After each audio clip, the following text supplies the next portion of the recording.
What is going on, everybody? I am back on the back nine at the beautiful Echo Valley. We are currently sitting even par through the front nine. If you didn't watch that video, make sure you go watch that video before checking out this back nine. We're just out here throwing some chill golf, trying to shoot to the best of our abilities on one of the best courses in the Dayton area. Hole 10 is a par 4 at 511 feet. I like to go Hades off the tee box.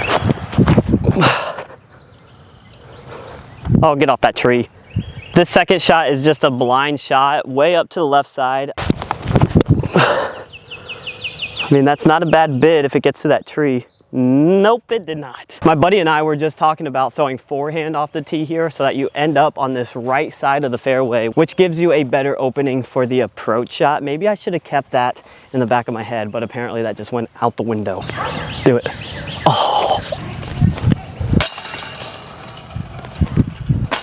Oh, twice or it's luck. That was almost luck. Hole 11, 458, par 4. I'm gonna take Surge SS. Once again, you kind of just want to go as straight as possible. If you fade it too quickly, you're gonna be really pinched off.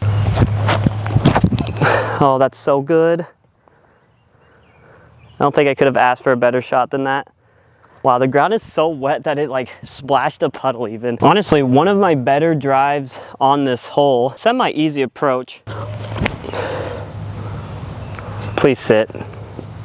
Perfect. Ever since my friend got me a brand new Jawbreaker Zone, I feel like I throw that more than I throw my ESP one. It really depends on the shot shape and what course I'm at, but at Echo, I throw the Jawbreaker one so much. Little tap in birdie. This next hole is really gonna be hard to film. You're not gonna be able to see the basket, but it's a par 3, curves uphill and way to the right. The shot that gets to the basket is like a turnover backhand, but that's not really a good shot for me. So I just play forehand up into the middle. Sometimes it can give me a long look at it. Overall, it's safer for my play. Oh, that actually might be really good.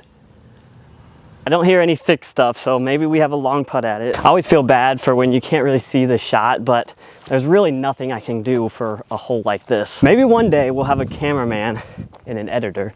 That would be dope, but gonna have to get that monetization up a little bit more. Hopefully this is not poison ivy. Probably should learn that by now. Get it. No, player 2. It's always player 2, guys.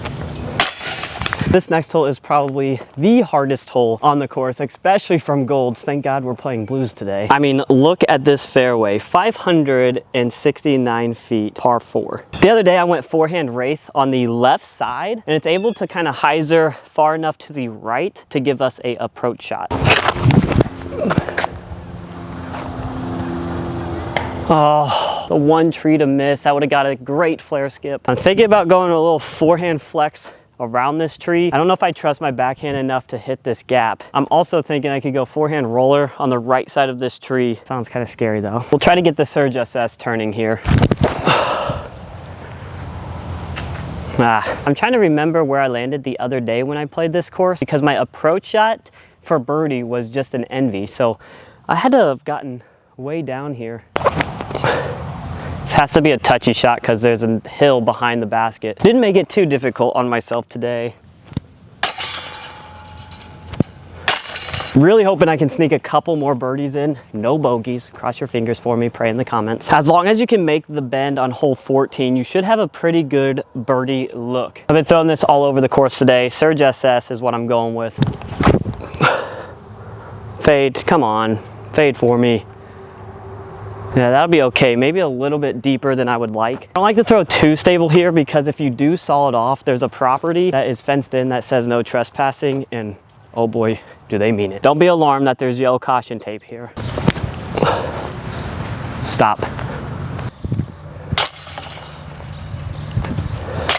I know this has been a bit of a slower speed video. If you're enjoying it though, make sure to hit that like and subscribe button. I would greatly appreciate it. Hole 15, a bit of a fun hole, 262 feet down there. Kind of up in the air with a TL3 forehand or a Jawbreaker Zone forehand. I think I can get Jawbreaker Zone there. We're gonna give it a go. Just can't try too hard, otherwise it's gonna go crazy.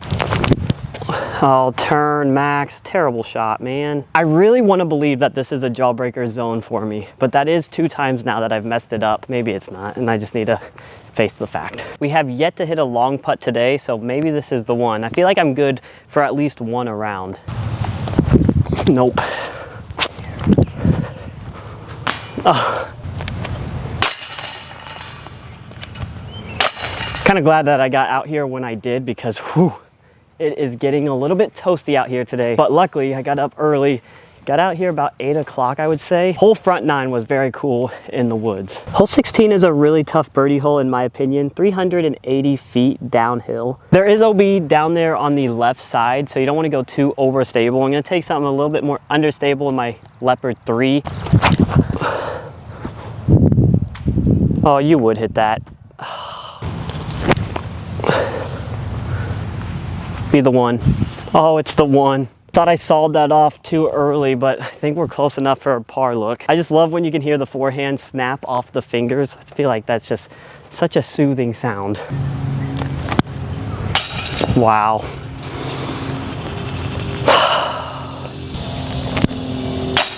Of course, it rolls all the way down this hill too. That's so unfortunate. I've been making those putts all day, and then the one I miss is gonna bring me all the way back to even. Oh, I wanna get so angry right now. Oh, that putt was not hard. Focus, Max. From par to double bogey from one missed putt. You know, I guess that's the thing about disc golf, or golf in general. You fight all day long to get under par, and then you get towards the end of the round and just one mistake. That's all it takes. Puts you right back to even after fighting. 407 feet. I just like to throw a forehand down the middle of this gap and then try to get par from there.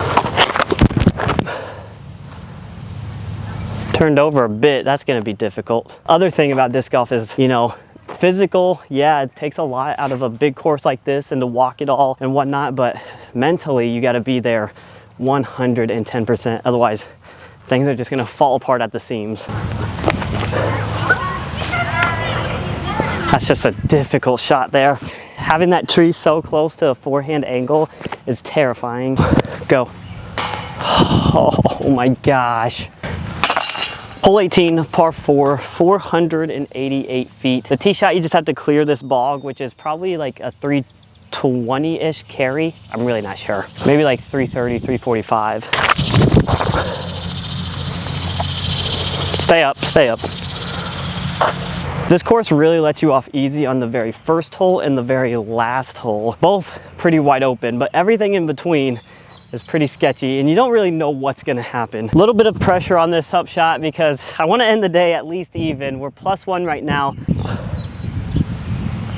It's a shot we've been throwing all day. All right, guys, there you have it. That is my round at one of the hardest courses in the Dayton area, if not the hardest, especially if you're playing golds. To finish even par on a course like this is not too hateful. My best round here is -4, so once I beat that, I'll let you guys know. Anyway, guys, make sure you hit that like and subscribe button, and we will see you on the next one.